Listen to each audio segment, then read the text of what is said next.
All right, part 4 of put the oil in, put the gas tank on, put the spark plug.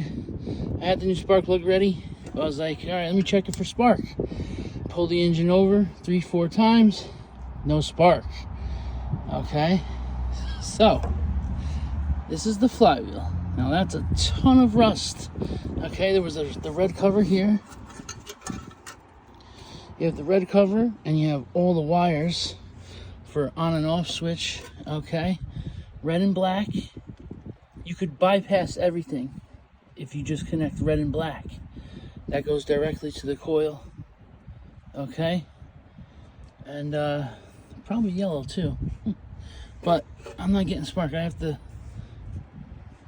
clean this up.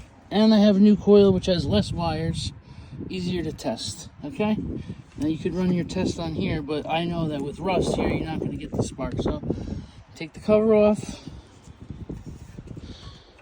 get the 1, 2, 3, 4 10mm bolts.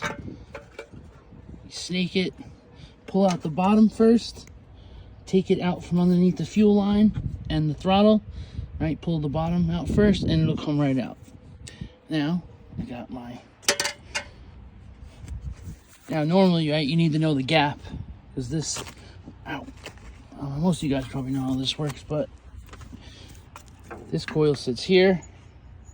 Okay, there's a magnet here. When it spins around, gives this a charge. When that sets off a charge, it sets the spark through the coil onto the spark plug. Now, if this is rusty, crusty, it ain't gonna be trusty.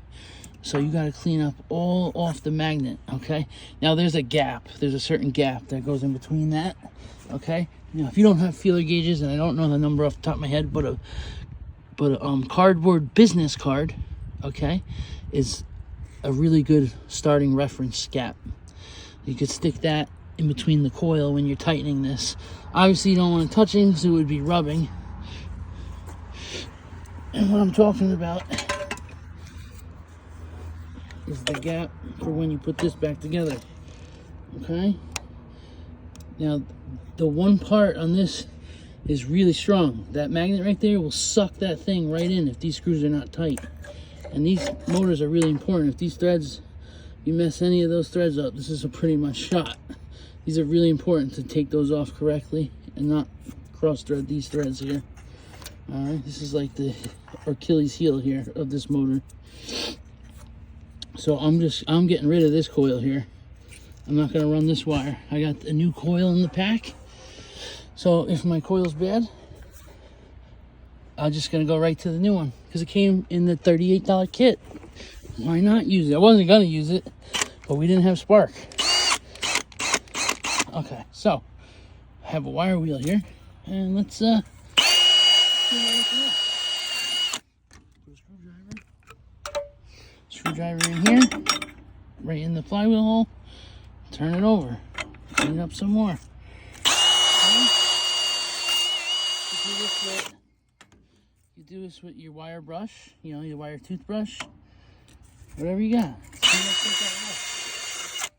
Okay, obviously it matters where the magnet is, because that's where it's going to shoot the charge. But I like to get all the rust off so that it spins faster and it doesn't drop any rust onto the magnet or the coil. Okay, so here's how you clean this thing. All right, I'm going to stop this here. I'll add this to the channel. If you like the small engine repair, like, comment, and subscribe.